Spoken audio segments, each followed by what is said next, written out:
He's got one foot in the frying pan and one in the pressure cooker. Believe me, as a bowler, I know that right about now, your bladder feels like an overstuffed vacuum cleaner bag, and your butt is kind of like an about-to-explode bratwurst. Hey, you mind? I wasn't talking when you were bowling. Was I talking out loud?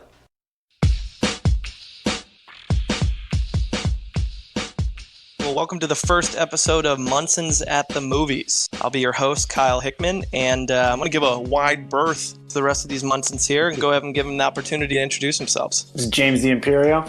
Mark Rigby. It's your boy, Warren Hicks. It's your other boy, Case. Well, fellas, what's been going on? Tell us a little bit about your world in movies recently. I'm trying to catch up on, it's obviously award season, so this is the time that, you start watching some of the movies that are going to be nominated for, Golden Globes, Oscars, that sort of thing. Favorite movie this year, which came out this past summer, was Once Upon a Time in Hollywood. I loved sort of the nostalgia feel to it. I wasn't obviously alive in 1969, but I feel like Tarantino nailed that feeling of what it was like to live in that era. I think even though I wasn't, I had no familiarity with that era, I think you just kind of feel like you're in that moment when you're watching that movie. So I thought that was really well done.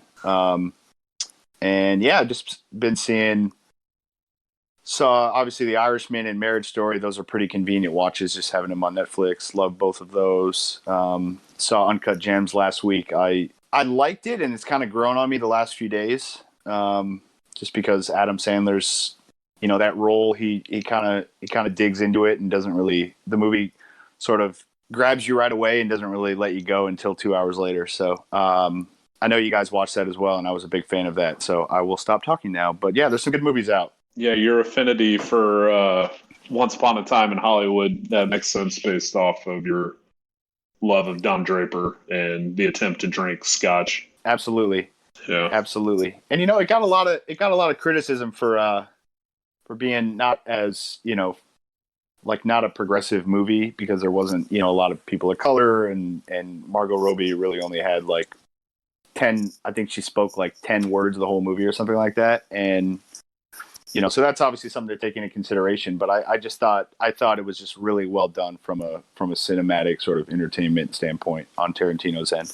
Yeah, Once Upon a Time in Hollywood it's going to get all the awards love, but I don't know. I just feel like it's his sixth best movie. Very, very that's why I struggle. And I think a lot of people, when they saw it, they're like, "What's happening?" I mean, it's at the end of the day, it takes place over 3 days, and I think that's Tarantino likes to obviously play with those sort of non-linear style, sort of weird standpoints from a storytelling standpoint. But I could see people's criticism with it, but I was pretty enthralled with it. I really enjoyed it.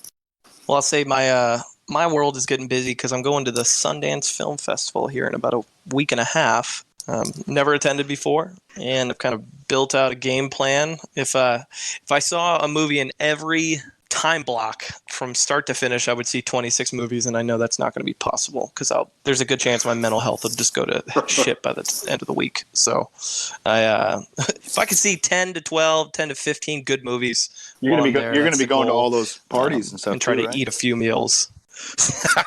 I don't know if I have the credentials to be showing up to the Netflix know. parties, you won't know until you try it, right? You need my login, Kyle? That's true. My hope is that there's some good movies showing in the nighttime, like 11:30 to 2 a.m. And my hope is no one goes to those because they're all getting drunk at the parties. And so Kelsey and I can just roll in and watch my whatever extended we want knowledge of Sundance comes from season 2 or 3 of Entourage. That's season 2. That's where you learn. That's where you. That's when they have a threesome. Yeah, that's the episode where James Cameron agrees to direct Aquaman. I remember that. That one. Oh yes, the classic Entourage episode where there was chicks and stuff. Yep. That's real life. Big surprise. Yeah. People smoke weed. Right. Every episode's a new surprise. Speaking of James Cameron, I watched Alita Battle Angel last night. Have you guys seen that? No one. You're like, what the hell? It'll probably get nominated for visual effects at the Oscars. And I've noticed over the past 6 months, it's been this internet Twitter phenomenon. I don't know if they just pay for troll accounts who advocate it all the damn time, but I was like, I at least got to check this out. The story is corny as hell. The acting is corny, but the visual effects are unreal good. So if that's your thing, scope it out. It's on Redbox. So I guess let's transition to that. So up to this point, I know we don't have a segment on it, but what's everyone's favorite movie they've seen this year? You know what? I'm dropping it hot on you. Make sure you guys can think on your feet. Now I gotta think what came out. Yeah. So that's Rigby, my you number stand one. with Once Upon a Time in Hollywood? Yeah, I think that would probably be my number one as well. But I'm just trying to think back to what I actually watched. I mean, for just like pure entertainment purposes, I'm gonna be that guy. I loved Avengers Endgame, but I would say probably my favorite all around was probably Booksmart. Booksmart. Yeah, that was great. I loved Booksmart's Booksmart. really good. Super impressed with Olivia Wilde's directing and Beanie Feldman. Yeah, she's got more talent than her brother. Jonah Hill's trash. Him passing on being the Riddler, that was a real missed opportunity. Yeah, that ending in so Booksmart's good. hilarious. So good. It's one of the better ones of the year. My favorite movie, and I'll have to give you some credit there, Warren, because I think Booksmart's extremely underrated. Avengers Endgame, I still put up there in my top 5. But my favorite movie, and I know you didn't love it as much, Warren, is Parasite. I think that was unbelievable, from set design to theme to execution with the actors, the script, and the fact it just keeps you on your toes the entire time. I think I would have enjoyed For it me, a little there was bit nothing more better. if I didn't go into it with this just like everybody's head in its lap, just blowing it hard. Yeah, it's I pretty serious, still put it, a mid 80s for me, but there are a couple things that I would have changed just to kind of put it over the top. But I don't want to get into that because that one's still pretty fresh. Don't want to The spoil other movie anything I was thinking from about that was standpoint. Knives Out. That was fantastic. Yeah, super fun. Knives Out was incredible. I know we talked about this yesterday, but they did announce, Ryan Johnson said that they're going to do a sequel with Benoit Blanc, and he's going to be searching some He's new gonna go mystery find the with new Colonel's cast. secret recipe. I think I love Daniel Craig doing that accent. It is so over the top, but he kills it every time he does it. Yeah, it's so good. James, any thoughts on your Yeah, I'm favorite looking movie? at a list of the movies that have come out this year, and I've seen so many. I think the one that I had a ton of hype for it, and then when I went and I saw it, and it lived up to the hype. I really enjoyed Joker. It might not age that well because I've only seen it that one time, and when you're something that's kind of like a mental drama and it's gritty, those don't necessarily age that well if it doesn't hit those same notes. I'd say outside of like maybe the last 15 minutes of the movie, I thought it was great. I thought the last 15 minutes were a little bit too on the nose, but I thought Joaquin Phoenix did a great job. And it got 11 nominations from the BAFTA. All right, well, let's transition. We're going to move into a segment we could just call IMDb Birthdays. And so this is something that Warren, Rigby, and I used to do back in the day when we all worked together. But Warren's going to tell us, in the actor celebrity world, whose birthdays are today, and our job is to try to guess. Yeah, so we're just going to pay a little homage to some of these actors that make this fun new hobby that we have possible. I have to start with Nick Cage. Today is Nick Cage's birthday. Oh, the GOAT himself. Yes. Wow. So how old is Nick Cage? Nick Cage. I was going to say I'm going 56. 58. I'm going to say 64. That's probably right. He's probably No, I'm older gonna than go we think he younger. is. 51. He is 'cause 56. Oh man, I'm good. Who Nick? Rigby on the Nice. dot. Rigby. Nailed that. I was Alright. trying to think of his first major movie, and what comes to mind is like Raising Arizona or some moon. Fast Times at Ridgemont High. Yeah. He's looked 56 since he was like 20. Yeah, Yeah. he does. Yeah, he's got some hair plugs along the way. Have you seen his I have, tomb actually. in New Orleans? He has a tomb already prepared. It is a pyramid in a cemetery full of just normal That square. is actually the second tombs. time I've been on a tour when I was in a city, and the tour guide mentioned the horrific financial decisions of Nicolas Cage.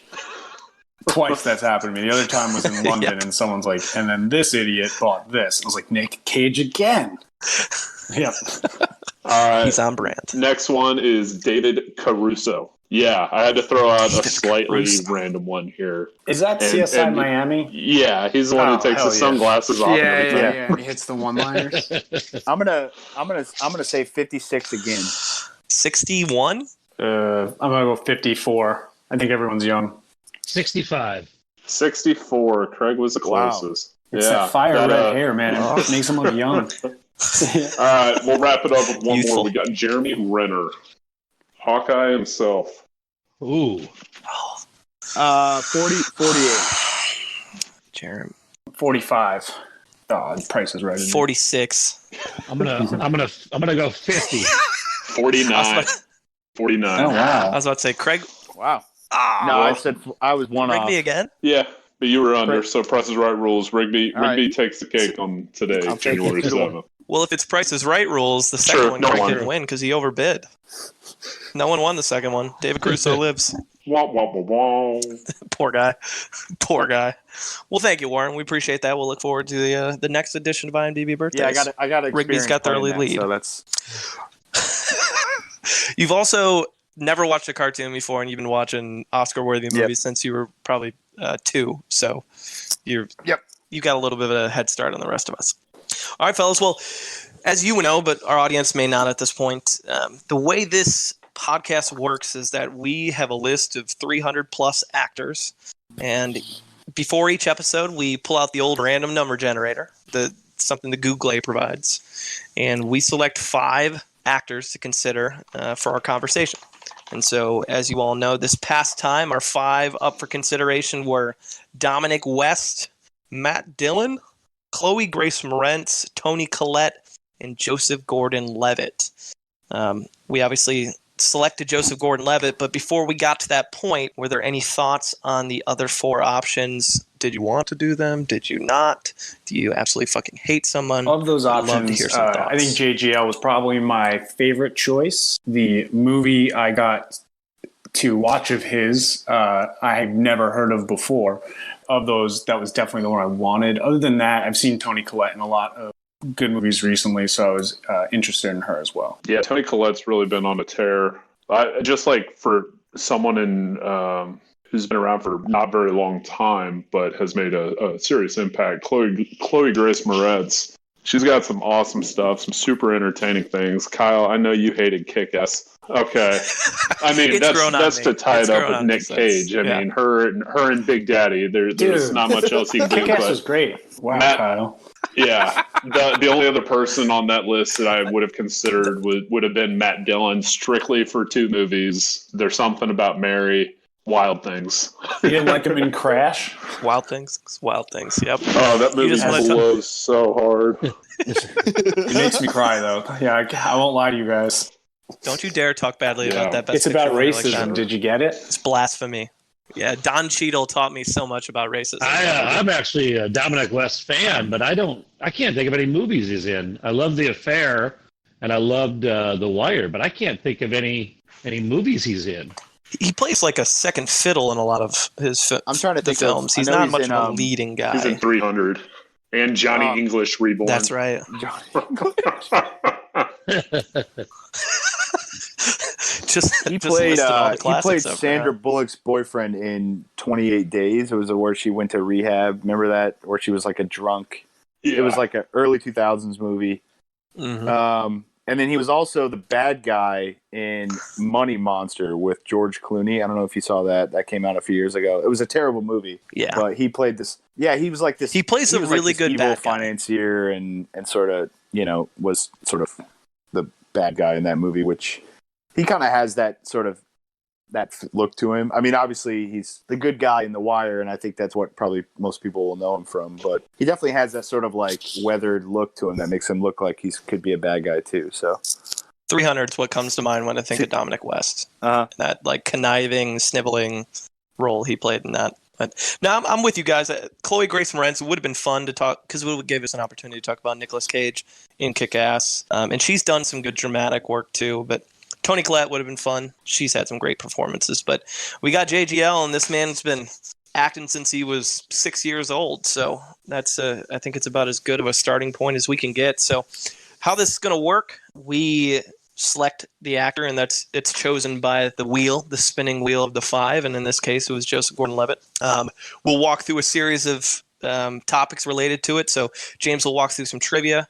Craig will walk through a snapshot and box office history, and then we will talk about a variety of movies that he was in based on different categories. And so I will throw it to James. Get us started. So what I have here is 2 truths and a lie about JGL. And when I was doing some research on him, it was wildly fascinating.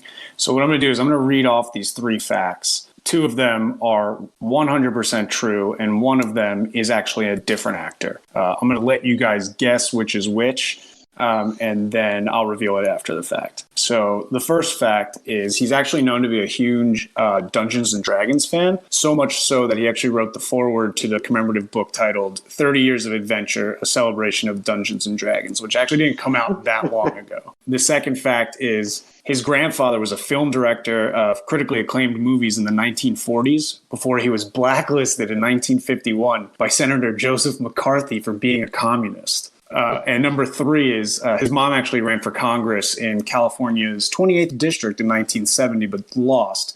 California's 28th district is currently represented by Congressman Adam Schiff, who's been in the news recently. So of those 3, which one's the lie? I think I know the answer because I'm pretty sure I know who the other actor is for one of those trivia questions, but I'm going to let the other guys chime in. I'm going to go with the McCarthy one. Okay. I think that's the lie, yeah. You think that's a lie? I would say the McCarthy one, Okay. but since we took it, I'm not going to. And I actually saw that was a plot line of Jason Alexander in a Marvelous Miss Maisel episode I watched last night, where he got blacklisted from New York for being a communist. So I'm actually going to go with number 3. I don't remember where he's from, but I don't want to say it was California. I'm going to vote Dungeons & Dragons. That's the lie. Because I know he's a sci-fi writer, so I'm going to say the McCarthy one as well. His grandpa was not a director. So Kyle obviously did know this because the first fact about Dungeons & Dragons is actually a Vin Diesel fact. Oh, my Lord. So Wait, Vin Diesel can write? and he's a huge Dungeons & Dragons fan. It's not just I am Groot. I am Groot. I am Groot. So his grandfather was actually blacklisted by Joseph McCarthy, and his mom really did run for Congress and lost. Wow. See, to be honest, James, I thought the first one was Joe Manganiello. Oh, Because I that's heard right. him Yeah, do an he is a interview huge with the Dungeons- Barstool. Yeah. The Lights Camera Vin Barstool Diesel guy, fact. and he's a huge Dungeons and Dragons guy. Like he's the dude who sets it all up. He invites all these actors and celebrity folks in LA to his house, and they do it like super. So the 2 secretly 'cause most no one wants to know well-known that they're all Dungeons and playing Dragons actors are like gigantic beefcake, like alpha males. That is awesome. And that is commentary on masculinity. If, Someone should make a movie about playing that. D&D got me Sophia There you go. Vergara, I'd play too. Agreed. That was fantastic, James. Craig, tell us a little bit about the snapshot and box office history. He's got kind of an interesting listing of box office stuff. Hey, hasn't been all that successful when he's carrying the project. Most of his heavy successes, I mean, you guys could probably guess a couple of them. What do you guys think a couple of Got to be Dark Knight. the big ones would be that? Yeah, Dark Knight, G.I. Joe. Oh, absolutely. Yeah, Inception. Inception was definitely one, but I feel like he's a bigger role in that movie. Looper, probably. I looked at the 4 or the 5 movies, that we're going to talk about. 50-50 is probably the one that's the most successful because the budget on that, $8 million, and it made that in opening weekend. And so I think that was one of those movies that was rare. But the ones I thought were interesting, were the ones where he was more of the focus. And Snowden, on the one hand, was this is probably going to surprise you guys, but it lost money. Well, Kyle and I didn't add to that because we definitely ripped it from the internet and watched it. And the other thing that's interesting about him that I thought was he does a lot better on a lot of his passion projects. He does a lot better internationally. The U.S. and Canadian gross is not near what it is on the world gross. So, like somebody brought up Inception, the U.S. Canadian gross on that was $293 million, and the world gross on that was $830 million. Wow. And I was surprised by that, but mean, he's got a couple of really big movies, but like I said, Inception, I think he carried. And I was looking up, like, when I was just doing a search for him, and, there was a lot of articles and critics writing about that he's just not somebody that seems like he's carrying a lot of these franchise, or not franchise, but carrying a lot of these blockbusters, so to speak. But the one that I really liked, did you all ever see The Walk? No. That one made, it was only 10 million U.S. and Canada. Worldwide, it grossed 61 million. Oh, okay. Yeah, he plays right. a high wire guy, this French guy, and he walks between that the movie World being Trade famous Centers. for people getting sick in the theater and having to, like, I think a few people, like, there were reports of when it came out, a few people, like, of passing out because it was so they did such a good job filming it, and I think It's visceral. I saw it. Mm-hmm. I want to say I saw it in my apartment, which obviously would have taken away from that effect, but I don't really remember a lot about it. I know Robert Zemeckis directed it, and it's, like, obviously very well shot and cool, but I don't really remember his performance from that very well. Must not have been that memorable. I thought he was the main character, right? Yeah, he was. Yeah, French I accents was gonna always say that make too. us giggle. I was It's gonna just say hard that to too, like especially take with it someone seriously. who's been in the game for so long, and, like, you kind of know his style. It's hard to sort of grasp that French feel. I was like, have you guys seen The King, Netflix, with No, but Timothy my sister Chalamet won't and stop talking about it. Robert Pattinson? Robert Pattinson plays a Frenchman, and the movie's just okay, but his rendition of a Frenchman is hilarious, and it's just hard to take him seriously. Yeah, I was gonna say, actors doing accents and everything. If you want to see an actor struggle with an accent, watch Joseph Gordon-Levitt in Holy Matrimony. Don't spoil this. That is a perfect transition, because that's what we have next.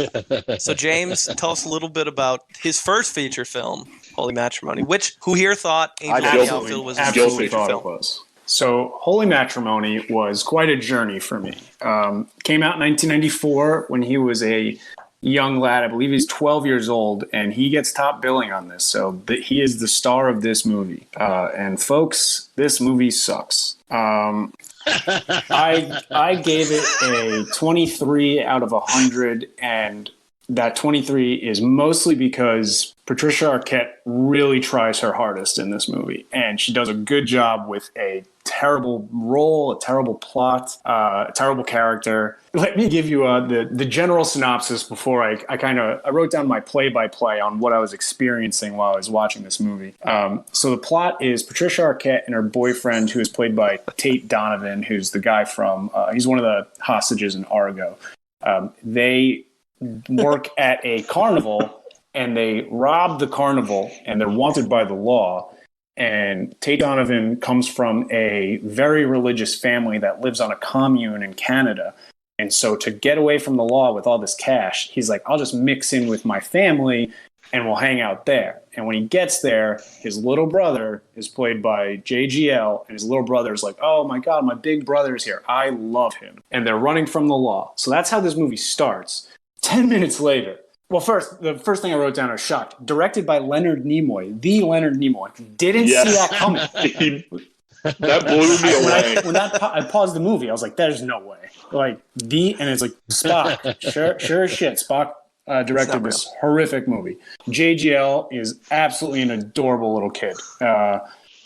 Totally understood the '90s appeal of him being a leading man. That was very, very classic for that time period. The law enforcement is played by Courtney B. Vance, who I'm convinced has been a cop for like 40 years in movies and TV. He's like the head chief of police in Law and Order. And then here's where my notes kind of go off the rail. I couldn't place what the accent was. So they're in Canada and they're Christians, but they sound Swedish mixed with like a hard German / like Polish. Like, they're saying like their W's are V's, and like it's so over the top. I was like, I have no idea what anyone is supposed to sound like, but I'm still giving this movie like a chance until like 10 minutes into this movie. Tate Donovan and JGL are driving to a bar because you got to take the 8-year-old kid to the bar. And while they're there, he sees like, oh, I'm on the news. Everyone's looking for me and my girlfriend and our money. And he's like, we got to get out of here. And as they get out of here, he's just chugging a beer in the car. And Joseph Gordon-Levitt is like, I hate you for undisclosed reasons. And then he's like, oh, it's because you left me. And then he tries to steal the beer from the guy as he's driving. And as they're tussling, the most hilarious car crash happens. Like, the car flips once. JGL is thrown from the car, but he looks like he's like sliding into third base. Like, could not be more safe in this horrific car crash. And then as the car's flipped on its top, like, it just explodes for no reason. Dude, 10 minutes in and I'm like cracking up laughing. It's like Hobbs and Shaw. Look over to the wifey who is like pseudo watching it with me. I was like, I just realized like I'm about to watch a terrible movie. Like, it just clicked how bad this movie was going to be. Because of this kind of unbeknownst, undescribed religion, their laws in that commune now are that Patricia Arquette needs to marry the brother of her dead husband, which is this 8-year-old. And that's the plot. That's where we're going. That's how we started off. That's what's happening. She doesn't seem to care that her boyfriend's dead. And it's just hijinks ensue of, well, this religious 8-year-old doesn't like marrying this harlot, and very little fun is had. I checked how much time was left 50 minutes into the movie. I couldn't tell if it was supposed to be funny or dramatic or heartfelt. Joseph Gordon-Levitt drives a car and no one cares. He gets stopped by the police, but because he's like a mature 8-year-old, they're like, and he's religious. He should be able to drive a car. No one cares. By the end of the movie, like, the plot device that turns them together is like the FBI being mean about him being married to a woman older than him and them having money. And so it's like, screw the FBI, I guess. It was terrible. At that point, I was like, cool, I'm glad this is over, because I no longer want to see it and I no longer want to watch that movie ever again. But if you need to laugh out loud in 15 minutes, it's great. But after 15 minutes, you don't want to watch that movie anymore. How dare you disrespect the Hutterites? They're also called the Hutterian Brethren. They're an ethno-religious group that is a communal branch of Anabaptists who, like the Amish and Mennonites, trace their roots to the radical Reformation of the early 16th century. And where are they from? That is 100% real. That is on Wikipedia. And they are... That is, I think Hezekiah Munson that is who it's based on. A member of that tribe.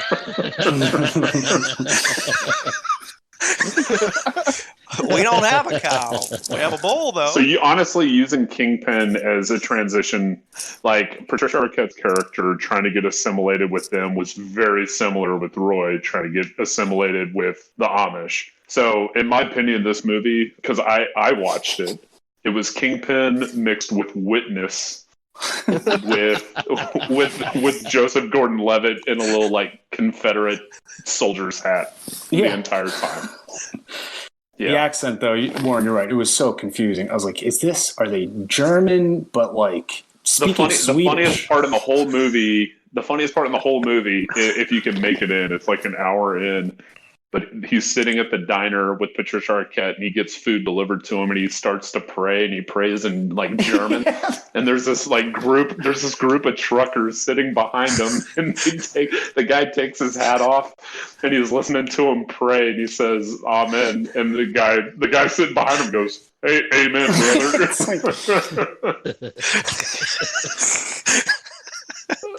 like something holy is going on there. Well, thank you. That's hopefully the next actor we'll run into will have a better starting point. That transitions to me. I've got the highest critic score, which is in this case the least funny. So I'm not going to spend a ton of time on it.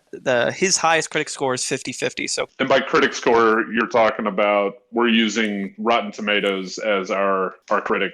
50-50 is available on Netflix now. It's pretty well renowned. You've all seen 50-50, I would assume, correct? So it's a really good movie. For those of you who haven't seen it, dip into spoilers on this show. Sorry, the movie's been out for 11 years. Figure it out. But in this case, 50-50 is about Joseph Gordon-Levitt as the leading man, who, by the way, he was brought in like 3 days before the movie started to fill this role. Do you guys know who originally was cast as the lead? I don't. He's British. It's Professor Xavier. Oh, Professor really? Xavier. Wow. James McAvoy was the original lead. Yeah, I was watching interviews and they called 3 days before production. Seth Rogen, who co-wrote it, because the movie's based on a real life story between him and No, it's Paul it's Reiser. not I think Paul Reiser. that's his name. Who had cancer? He's an actor. It's What's his name? Paul. Why? Paul Reiser is the guy from I'm Will halfway. Reiser. Paul. It's Will Reiser. Will Reiser. Yeah. There it is. I was halfway there. It's his life story. Seth Rogen encouraged him to write a story about it, and Joseph Gordon-Levitt plays that character. So basic gist is JGL is dating a girl. He's dating Bryce Dallas Howard, who looks amazing in the movie, and things seem to be going well. And then he finds out he has a rare form of cancer on his spine, and it's about his emotional journey, trying to figure out how to adapt and deal with the fact that he's got a potentially life-threatening disease. It's called 50-50 because he's got a 50-50 chance of making it. And some of the fascinating parts in the movie I found, number one, Anna Kendrick plays the worst therapist in the world. Like the exact opposite of everything a therapist should do. She does it in the film, and she's pretty self-aware about it in her interviews. So that's at least good. It was nominated for a couple Golden Globes, one for Best Actor, and also for Best Comedy or Musical. Those are kind of the big awards that it was up for. It didn't win them, but at least was nominated. And in particular, it finished with a Pearl Jam song, which I'm always a fan of. But there's nothing really funny to talk about a story of a guy who has cancer. But the movie's actually pretty entertaining at times, especially when he's shaving his head with the same razor that Seth Rogen uses for his bald hair. First shot that was the first scene they filmed, wasn't it? It wasn't because they still did shoot some I thought he had shots a wig with through hair. a good portion of it. The main thing they talk about is that you get one shot at the cutting the hair part. So Seth Rogen said his reaction to him cutting his hair was very authentic. It was his real reaction. So it's a great movie. I think the critic score is well deserved on this front. So that's my review of 50-50. But to the opposite, lowest critic score. Craig, I'm sorry you had to dig through this one. Holy hell. You had Juror. It was brutal. I felt like I was sitting on a jury trying to get through a court case. I mean, it was bad. But, I got a little bit of context to this. So when I was in high school, I'm older than you guys, I actually worked at the movie theater in my hometown, and this movie was out. Watching it just reminded me how formulaic so many of the movies were in the 1990s. It manufactured intensity, and the it girl as one, and then Baldwin as the it guy as the other, and it was bad. I failed to remember how bad this movie was. I'm going to start right out and say that the critic score is pretty accurate. It was brutal. So and I doubt very many people have seen this or remembered it because they would have blacked out from its awfulness. Demi Moore plays a single mom to JGL.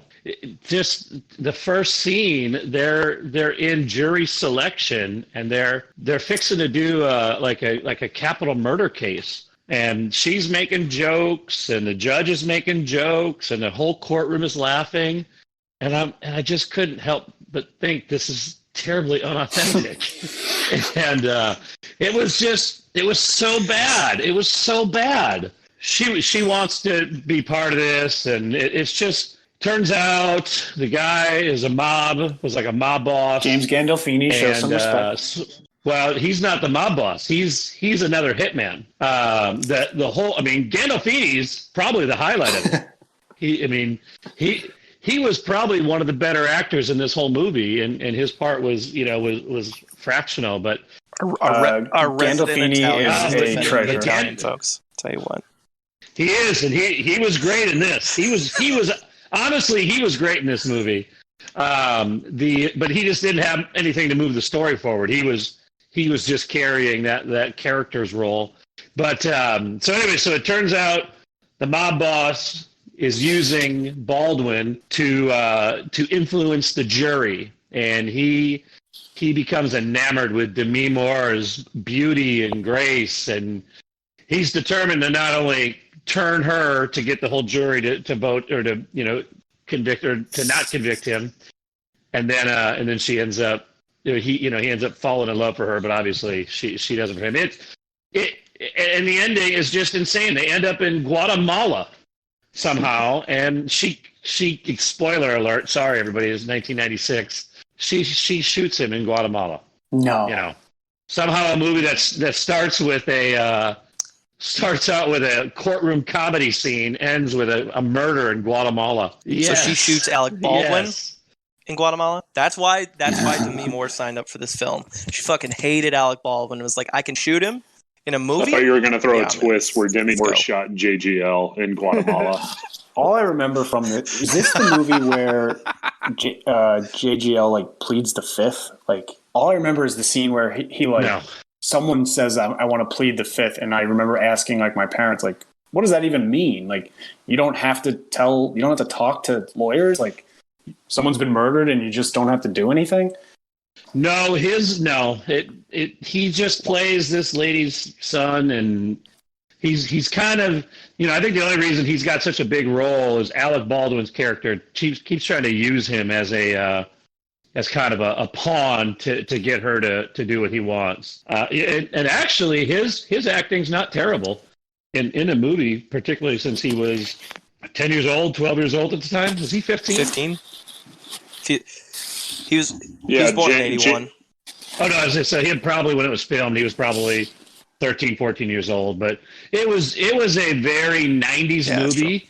And what's crazy, I looked it up as you guys were talking about Leonard Nimoy. Erwin Winkler produced this movie. Is that Henry Winkler's brother? No, he was the guy that did Godfather and all those other movies. I mean, he produced Goodfellas, Raging Bull. He's worked with Scorsese on a ton of stuff. Oh, I feel like a a lot of jackass. stuff. He produced Rocky. Like he's got a pretty good. He's got. They can't all be hits, No, they can't. You got to diversify. He either owed somebody money or he lost a bet on this one. Craig? Who? I actually don't know who directed that. Is it somebody big or not? No, I didn't recognize that guy's name. The other producer, Robert Cowan. The director's Andrew Bergman. I had never heard of him. But yeah, it was a tough watch. It was a tough watch, but like somebody just said, they're not going to be winners. Andrew Bergman wrote Striptease and Blazing Saddles. So at least got a few things. I did read that. His bag of tricks. Demi Moore won the Golden Raspberry. She won for that year that this movie came out. She also won the joint Golden Raspberry for Worst Actress, also for Striptease. So she won it. She was in. Which Striptease is a terrible movie, but it's funny because Demi Moore, she'd be kind of. She was a star before that, but that movie sort of catapulted her, and then she had to go act in this as well. And I feel like she had a 1-2 punch that she didn't really follow up on. It was directed by Brian Gibson, who's famous for What's Love Got to Do with It, the Tina Turner biography. Oh God, a classic. Yes. And then none of got it on these are VHS, good. baby. Yeah, all right. So that's probably why things went awry. Is Poltergeist 2, the horror classic that is named the same as the good movie Poltergeist. Yeah, that's probably why this went. Sequels are always better. All right, well, that brings us to our next topic, which is a young Channing Tatum. That's right. It's the best segue ever, right? You wanna introduce the movie, or do you want me to do that, Kyle? The last two segments that we're going to do, one is the largest critic disparity, and the other one is the largest audience disparity. So for the largest critic disparity is looking at the critic score versus the audience score. And, typically movies that like the smell of their own farts and really pretentious have a really large critic disparity. And the other way, when the audience really likes it and critics hate it, are ones that usually make a lot of money, but they star Adam Sandler. That's going to be the introduction to this one. Yep. So I'll start with Stop Loss. So this is the largest gap between critics and the audience. Just doing my research, it has a 65 on Rotten Tomatoes for the critic score and a 26 for the audience score, which is a pretty big gap. Usually, you would. Just based off my experience with researching movies about war and soldiers, usually I feel like that's flipped. I feel like usually the audience likes movies about soldiers and critics sort of bash them. But I think the reason that I'm going to guess that the reason that there's such a big gap in this is because it's about the main character, who's played by Ryan Phillippe. He is this pretty heavily decorated soldier during the Iraq War. It's him, it's Joseph Gordon-Levitt, and it's Channing Tatum. They're basically these three friends who are soldiers together, and they're all come from the same hometown in Texas. But the main character is Ryan Phillippe, and he is set to be discharged from the army after serving in Iraq. And when on the day that he's set to be discharged, he finds out he's being stop loss, which is basically this controversial policy that lets the president basically call back soldiers that are set to be discharged, so they have to redeploy. And I guess the reason this was such a controversial sort of movie when it came out is because this was during the height of, the anti-war sort of protests going on. Came out in March 2008, so while the war in Iraq was still going on, so it was a big issue at the time. But I think the reason that the critics liked it and the audience didn't is because it kind of glorifies. My sense from watching it is that it kind of glorifies AWOL soldiers, because Ryan Phillippe, when he gets stop lost, he basically says, "I'm not going back," and he finds a way to basically go AWOL and try to make it to Washington D.C. to talk to his senator, which I kind of found stupid, because obviously that's why they have telephones. You can just call somebody. You don't have to drive to Washington D.C. You don't have to drive to Washington D.C. from Texas. So that was kind of plot hole number one. Going back to the accents, because they're from Texas, all three of these guys have really hardcore sort of Texas, Southern drawls. And that was one of the things that bothered me the most about it, is that Ryan Phillippe is obviously, his accent is so phony that I found it hard to, find the authenticity in his role. I guess I'll go back to Joseph Gordon-Levitt's role. So he plays this guy named Tommy, who at the beginning of the movie, he is saved by one of his fellow platoon members from an IED. And right away, you kind of tell that he's going to be suffering from some sort of PTSD throughout the movie, because this guy's life flashed right away. You can kind of tell he's like if you've ever seen The Deer Hunter, you can kind of tell that he's sort of the Christopher Walken in it. He's going to be going down. He's going to be going down like a dark path that a lot of people sort of know that this is not going to end well for this guy. Once they're all going to be discharged, they all go back to Texas. Ryan Phillippe's character finds out he's being stop loss, and then he drives to DC. But along the way, he receives phone calls and stuff from people who are trying to find him, and they tell him that Tommy, who's played by Joseph Gordon-Levitt, is sort of teetering on the edge. And I think because Ryan Phillippe's character is so sort of engulfed in his own search for his own redemption, he kind of forgets about Joseph Gordon-Levitt's character, and also Channing Tatum's character, who is this sergeant in the army who also is showing some signs of PTSD, not as severe as Joseph Gordon-Levitt's. Long story short, the movie sort of ends. The movie takes a turn because Ryan Phillippe is sort of convinced to basically flee the country and go to Canada. And then he finds out that Joseph Gordon-Levitt's character, Tommy, commits suicide due to PTSD and due to just depression from the war. And that's sort of where things sort of turn back to sort of put the plot on its head, I guess you could say, because Ryan Phillippe's character seems extremely guilty that he wasn't there to help his friend. Channing Tatum is still trying to track him down. He comes home for Tommy's funeral. He meets with his parents. This is Ryan Phillippe's character. And they have this sort of ultimatum. They're like, I could flee the country and you'll never see me again, but I won't have to worry about dying overseas in the war. Or he realizes, I think, at the end of the movie that these guys have been so sort of engulfed in fighting this battle for years that the war they'll never really be able to leave it behind. I was kind of surprised by the ending, because the movie ends with them redeploying. So it's like he wasted months of his life trying to flee this war and went AWOL, and then it ends with him realizing that he'll never really be able to get over the horrors of war, so he might as well just go back and do what feels right and do what he's comfortable with. So it's a pretty powerful movie, but at the same time, I didn't really know what stance it was trying to take. I didn't know if it was trying to glorify AWOL soldiers or if it was trying to glorify what exactly it was trying to do.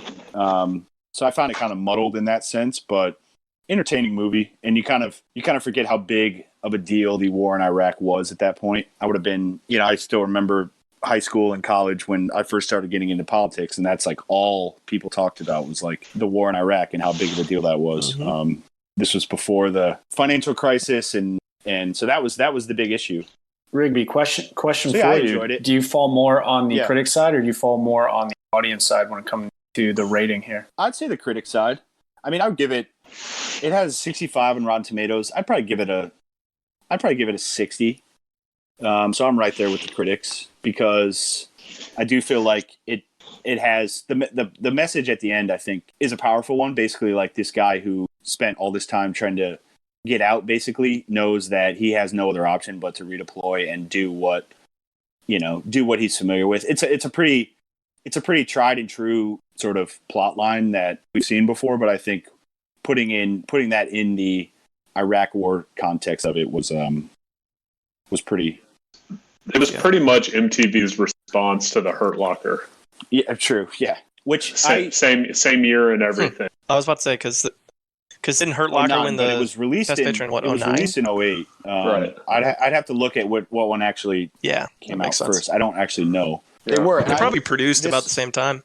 Usually war movies I feel like have, because they're so sort of ambitious, they have these like pretty powerful directors behind them. The director of this is actually, her name is Kimberly Pierce, and she did the remake of Carrie and Boys Don't Cry, which I think is a really good movie. There was a gap between Boys Don't Cry and Stop Loss that was about 9 years where she didn't make a movie. Her filmography, what I found is that she's only directed 3 movies, and this was one of them. So, but yeah, overall I enjoyed it. I've definitely spent 2 hours watching worse things before. So, and Joseph Gordon-Levitt, every war movie I feel like has that character that you sort of know is going to be the guy that things are not going to end well for. Right away, Joseph Gordon-Levitt's character is sort of revealed to be that. And yeah, I feel like a lot of foreign actors in it. Abby Cornish is in it, I think she's Australian or New Zealand. But she's Australian. She's Australian, yeah. She plays Channing Tatum's girlfriend, and she sort of has that southern, it's one of those things that you just kind of try to ignore the accents because that's not really they're it's not varsity blues level. Right, they're not as authentic as they could be as if they Don't you dare! I love talk Varsity shit I about don't Varsity want Blues. your life. Sir. I love Varsity Blues, man. Tweeter. So yeah, I would give it just to transition to Warren now. I would be on the side of the critics, and I'd give it a 6 out of 10. So right up there with where the critics thought of it. Yeah, I got the other end of it. Yeah, tell us why critics fucking hate So- G.I. Joe as Cobra. When it comes to his movies, there's actually 3 others that have a worse gap, but he was such a minimal character that I decided to not have to watch those. No, I support that decision. So one was What were called the other ones? Latter Just Days, out of which curiosity. that has to do with, I believe it's, I mean, I don't want to, it has to do with Mormons and someone, Yep, you can stop. one of them possibly being gay. Yeah, we're out. So You can stop there's that one. Great. It's a punny name for sure. The second one was Miracle at St. Anna, the World War II movie. That one had a gap of 18. Then there was Spike another one Lee, called right? Then there was Spike another Lee one called Shadow Boxer that I didn't pay any attention to. So that brings us to G.I. Joe: The Rise of Critic score of 34, user score of 50. Every other person likes this movie, which Interesting. which says a lot. It's like 50-50. So solid budget, 175 mil budget, directed by Steven Sommers, who did like The Mummy, late 90s. Oh, interesting. I didn't know that. And knowing that he does that and Deep Rising, but The Mummy, there are a bunch of people in that who make appearances in G.I. Joe: Rise of Cobra. Basically, there's this army group, Channing Tatum and which Wayne's brother is it? Marlon? Yeah. Yeah, that's. I think so. That says Yeah, I a was lot. gonna say, I Which don't think character in anyone Don't Be cares. a Menace are you It's talking Marlon. about? So there. Was it Yes, Lope it Dog? is. It is Lope Lope Dog. They come across this technology. They got to get it from point A to point B. It gets intercepted by this bad guy. And a bunch of bullshit fight scenes later, they tell backstories of some of the people. Sienna Miller is super hot. But Joseph Gordon-Levitt in this movie plays, turns out he's like one of Channing Tatum's best friends originally. He's Sienna Miller's brother. Channing Tatum and Sienna Miller get engaged, and then they go off to war, and she's like, take care of my brother. Don't let him die. Bomb, bomb, bomb. And Channing Tatum and JGL are out in the battlefield. JGL's in a building, gets hit with a bomb. They think he's dead. Sienna Miller doesn't want to have anything to do with that Channing Tatum dick anymore. She ends up becoming this bad girl. She gets brainwashed. JGL gets saved, and he has these nanomite bug things put in his body. Like, honestly, if you didn't know he was in this movie, you wouldn't be able to tell it's him. He's got all this prosthetic makeup. His voice is modulated. It just, you can't really tell. He sounds stupid. He's a mix between like Bane's voice and like Darth Vader. Is just ugly as shit. Do you think they had, like, the general viewer, if they didn't know it was him, would have the same realization as figuring out it's Tom Cruise at the end of Tropic Thunder? No, I think this one's even worse. Yeah, it's really that bad. Wow. They try at times to, I think, try and get him across as like him, but I think that's the only reason they throw in this flashback where it shows him for like a minute, and he's just this nerd, and that's all you see of him in his face. But he became really good friends with Channing Tatum through the filming of Stop Loss. That's what kind of pulled him in. He didn't, JGL signed on for this movie, and then he brought in. He was like, "Hey, if Channing Tatum's going to do it, I'll do it." So they both lost, but what's wild is the movie is called The Rise of Cobra. Cobra Commander, big G.I. Joe. I remember G.I. Joe. I was a growing big up. G.I. Joe fan as Cobra well. Commander is Cobra Commander is this great bad guy. Like you would think the guy's name. JGL is probably in it for 6-7 minutes. there's no rise whatsoever of him. All of a sudden at the end, he's like thrown into jail, and he never comes back in the second movie. Contract also, dispute. Yes, spoilers here. Channing Tatum dies in like the first 5 minutes in the second movie. Oh, dude, that wasn't enough spoiler alert. Yeah. Bro, it's like Dude, Johnny Cage in Mortal Kombat Annihilation. I went and saw the Damn. newest one in theaters. Now, before you go on, did you regret that decision, or is this movie like so bad that it's actually fun to watch? I would need to watch the second one again. So, I mean, I'm willing to give it another shot because The Rock's in it. Everything he touches is just awesome. But they basically trade out Channing Tatum for The Rock. That's a pretty good trade. I'm not sure if Channing was working on his dance moves and everything for Magic Mike, but No, he was still That cameo what's his is name, bitch from Danny This Is the End. McBride.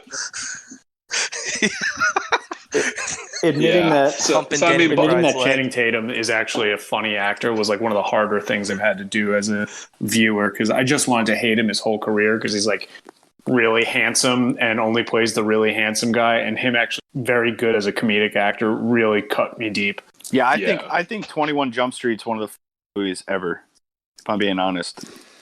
With him, Jonah Hill, phenomenal. And I agree. Yep. I didn't find him as a comedic actor before that, and now I can't really watch a movie without seeing him as a funny actor. Yeah, they said he was super down with anything on This Is the End on that set. They said he just had no ego, didn't care. He humped whoever's leg he needed to. You just tell me what to Awesome. do. Yeah. So this one, I think this one was really just cashing a paycheck for JGL. He filmed it in between. Let's see. Right after this one, he did just some like small projects. Just kind of building up to do stuff with Christopher Nolan in 2011. So He's just kind of getting ready for that point, getting the bullshit out of his system. And it's wild to think there were some pretty big time actors in that movie. I'm looking at the list, and Jonathan Pryce played the president. Dennis Quaid played General Hawk. I mean, there's some well-respected Brendan actors Fraser that are in that has mix one of the too. best parts. He's in it for about 38 seconds, and every line he says might as well just be an open asshole. Just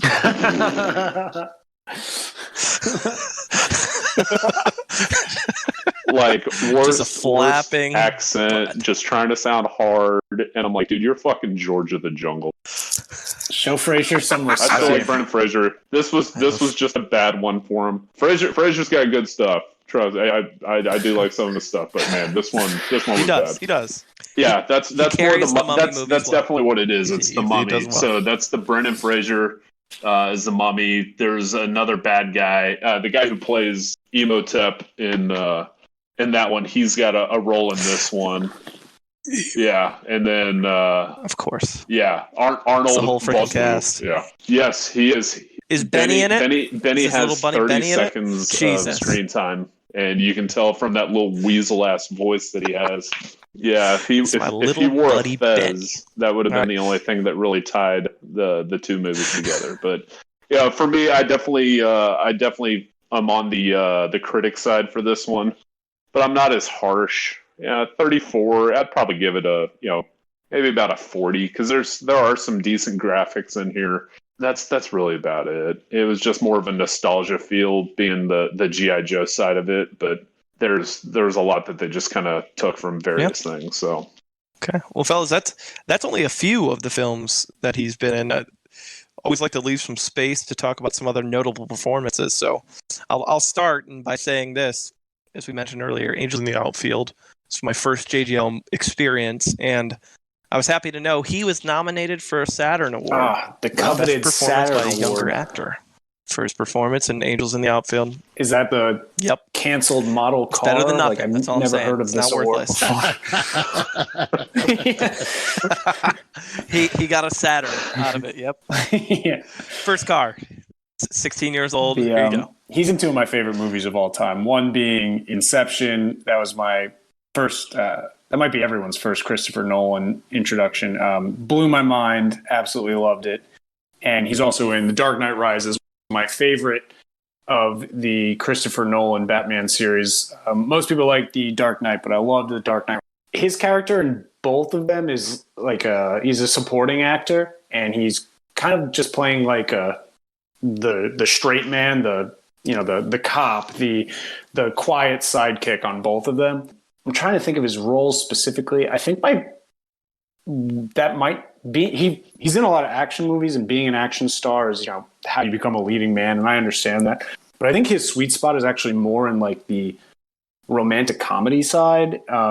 He's a charming person. He's very charismatic and kind of like goofy, and I think that plays way better with like romantic leads than it does with like being Robin or being the action star. So like his fight scene in Inception is iconic. I don't think he was the main draw of that. He wasn't the thing that put that movie over the top. That was Christopher Nolan fully in his element. for sure.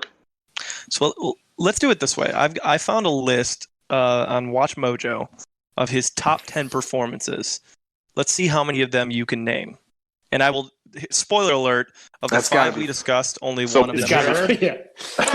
Fun fact. Holy matrimony. I'm gonna Absolutely. It is- It's definitely 50. It is 50-50 coming in I'm at gonna, number 2. Kyle, I'm gonna say either Brick or The Lookout. Brick The is number Lookout. 5, so 9 The Lookout is The was- Lookout. I remember so I both. actually saw that in theaters when it came out. That was a fun movie. 2007. It was fun. It was very unique because he played this sort of the plot of the movie is he gets in this car accident at the beginning and the rest of the movie trying to recover from that, and he's basically lured into a bank robbery because he plays this security guard at a bank that these guys see him as like this vulnerable guy who can be a part of this bank robbery. But it also has a good performance by Jeff Daniels, who plays his roommate in the movie. Jeff Daniels is he's blind in the movie. Love Jeff Daniels. So it's kind of these two sad characters who are basically unwittingly thrown into this bank robbery that they find a way to get out of in the end. But it was good. That was one movie that I kind of forgot all about until I looked up his filmography the other day, and I remembered how much I enjoyed that movie. All right, so right now we have 50-50. James mentioned Inception, Brick, so 2, 4, 5. Dark Knight Rises is Looper on 8, there? and The Lookout is 9. Looper. What about Looper's number 3. With all that What about, aesthetics, 500 play Days of Summer? Bruce Willis, a younger version. yeah? number 1? Yeah. 500 Days of Summer is especially number with 1. like Zoe Deschanel being, Number 1. like maybe like the female counterpart to him, where it's like cute and America's awkward Sweetheart. and charming. I think that was great. If you ask the general audience member to name one JGL movie, I guarantee you most normal people What would about that's what they would Don say. John? Is that on there? Yep. See, Don John is number 6. I didn't like Don John as much as I love the No? I love the premise of it because You know what's I just feel like that's something that every guy can sort of respond well to. Basically, this battle between pornography and real sex and relationships and all this stuff and family. I mean, he argues family the whole movie. I just thought it could have been done a lot better. And that actually, I think that was his directorial debut. Was it not? Yep. Yeah. He wrote and directed Don John. But that was one of those where when I saw it, I wanted to like it more. What I loved about Don John is it showed a very different side of what he can do as a character. Like, it's so different than the other films we've talked about in terms of taking on this like douchey, sorry James, but like Long Island, New Jersey type of character. I know, I'm just like really young right now. I don't understand what.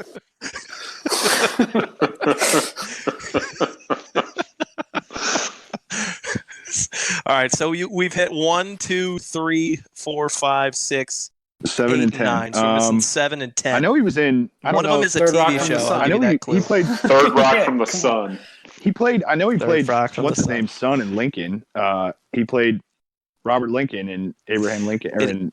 Yep, that is one of the honorable what's his mentions. name? One- Son Ten in Ten Rock Things from the I Hate Sun About is You. number Yeah. 10 Things I Hate About You is That's number such a 10. great Yeah. movie. And he plays the exact same role. Like, he's just the little, like, estranged lover boy. And Heath Ledger destroys that movie, too. I liked Rigby saying It's what's so his good. name's son in the movie So good. Lincoln. Yeah. I meant to say.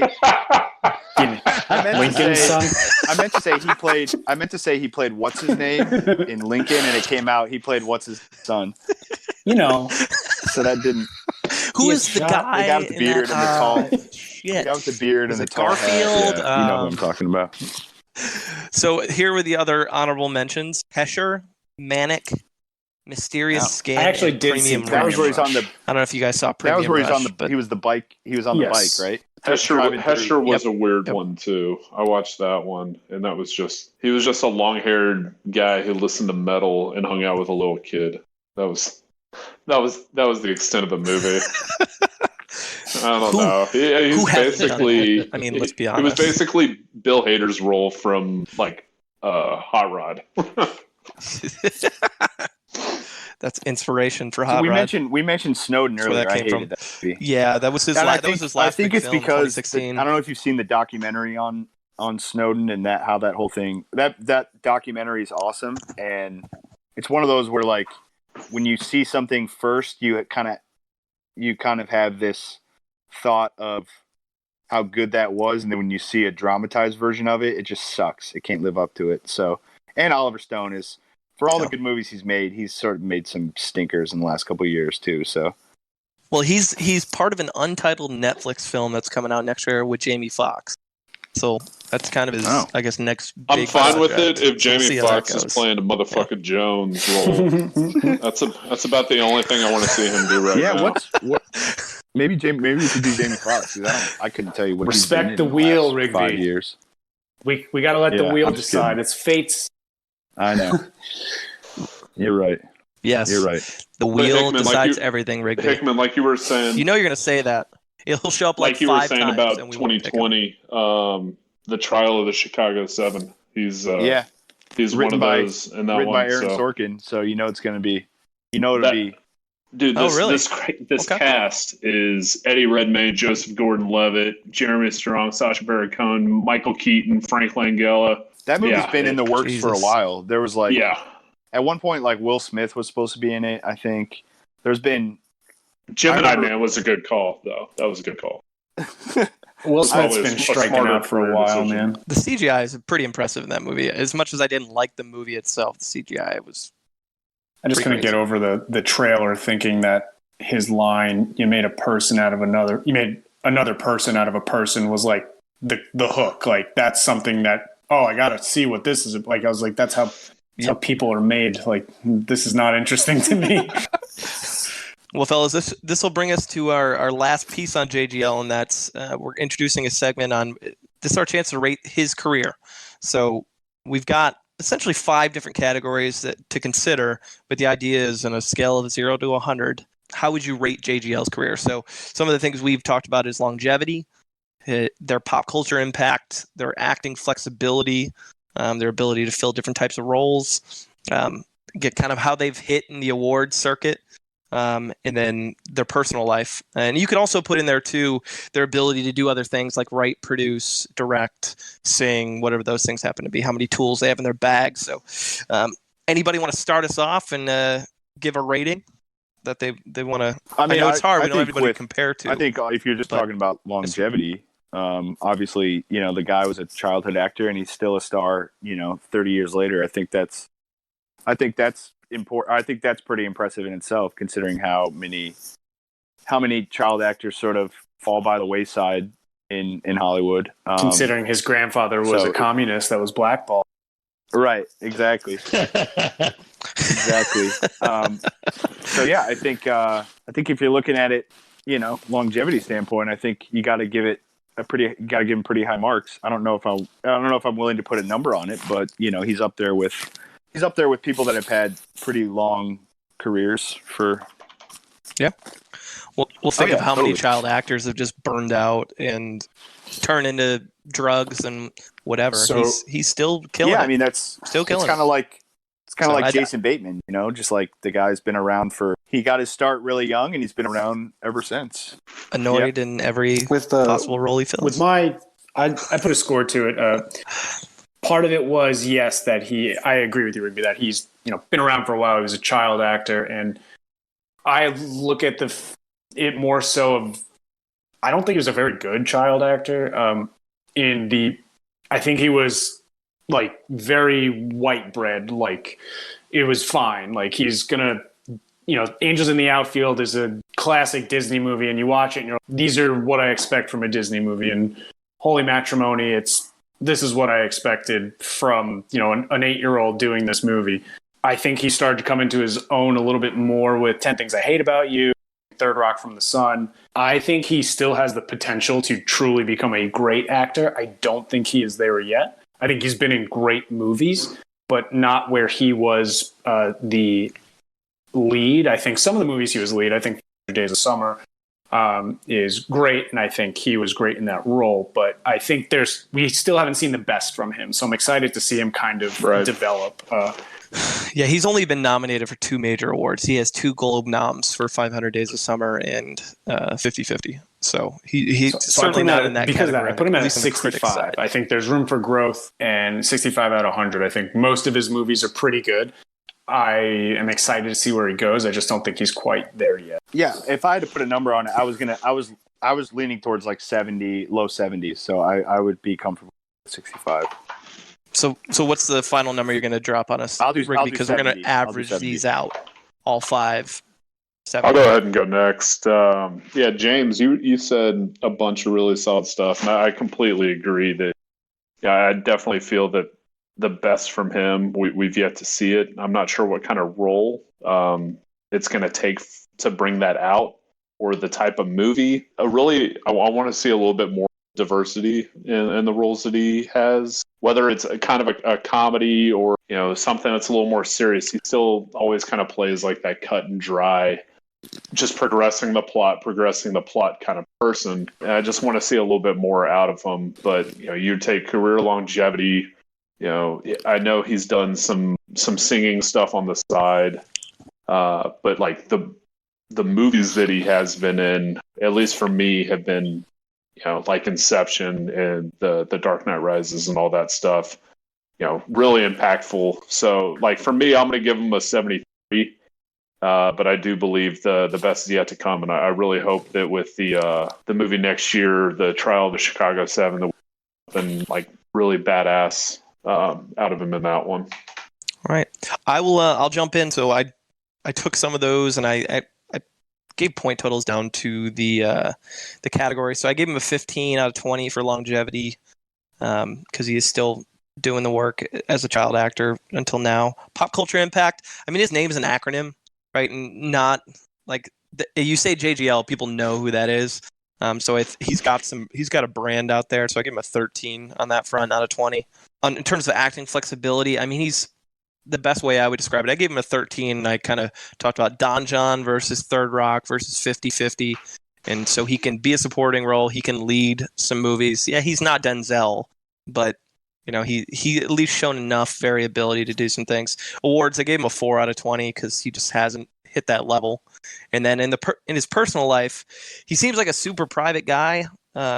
Based on some quotes I read, he really hates Hollywood in a lot of ways, or talks about bad scripts all the time and not wanting to get into it for the money. Big budgets. Is he married? Don't faze him, that type of thing. He did a TED Talk. So I saw an interview with Howard Stern that he did probably a couple years ago, and he said he was dating someone out of the industry, which I think. There you go. So he's not someone dating someone in the industry and looking for the hype, the spotlight, right? So he doesn't have any scandals that I know of. And he doesn't, to get a 20 from me in that category, you got to be like Tom Hanks, Bill Murray type of human where you're popping in and taking wedding photos or having drunken nights out with people. So I give him a 15. So my number is a solid 70. That's where I hit. So the same as you guys as well. All right. I'm kind of in the same boat as you guys. My biggest thing on him is just outside of the Saturn Award, he's just never really done any hit the award circuit all that hard. So I would give him, I'm going to give him a 73. And the thing that I like about him though is if I ever saw that he was in a movie, I would want to see it. I agree.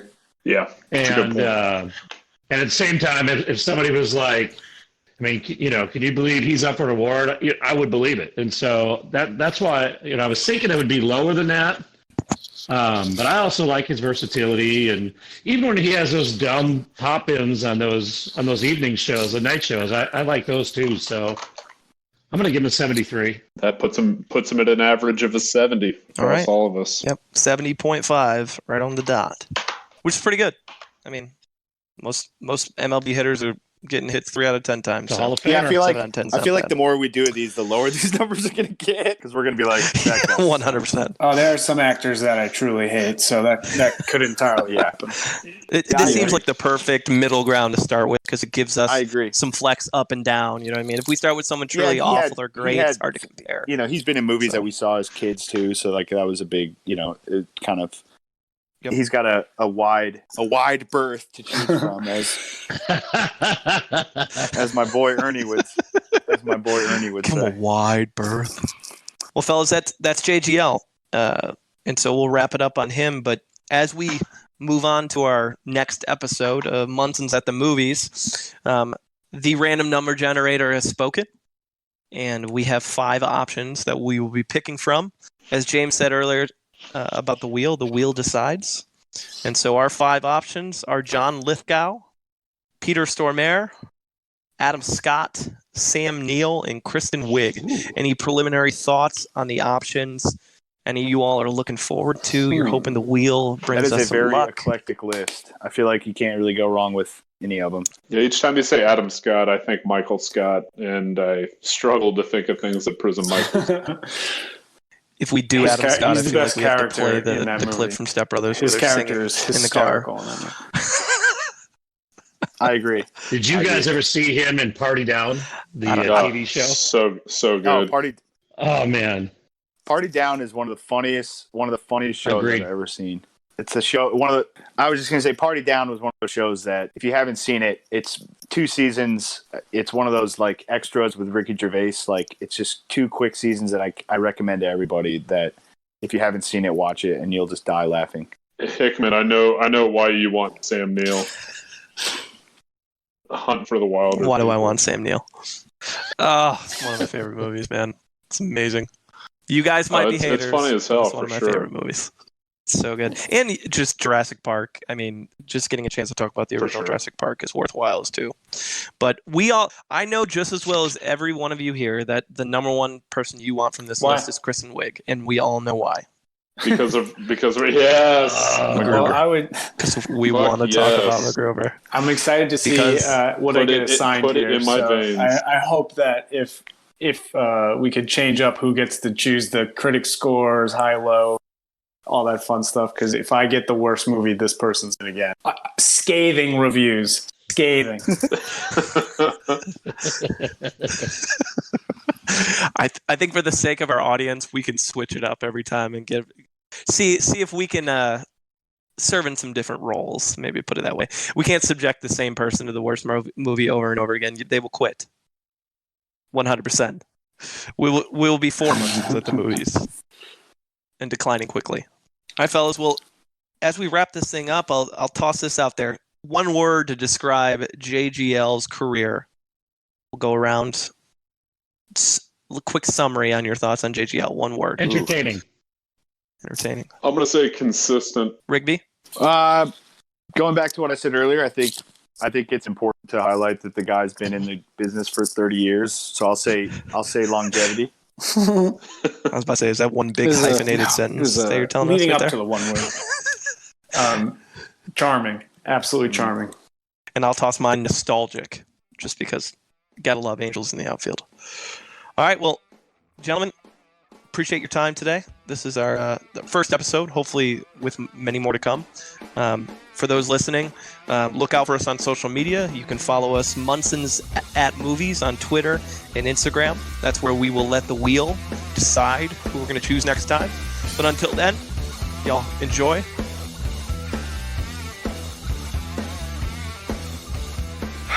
All right, let's go. Thank you for the education, gentlemen. We've just received a PhD in stupidity.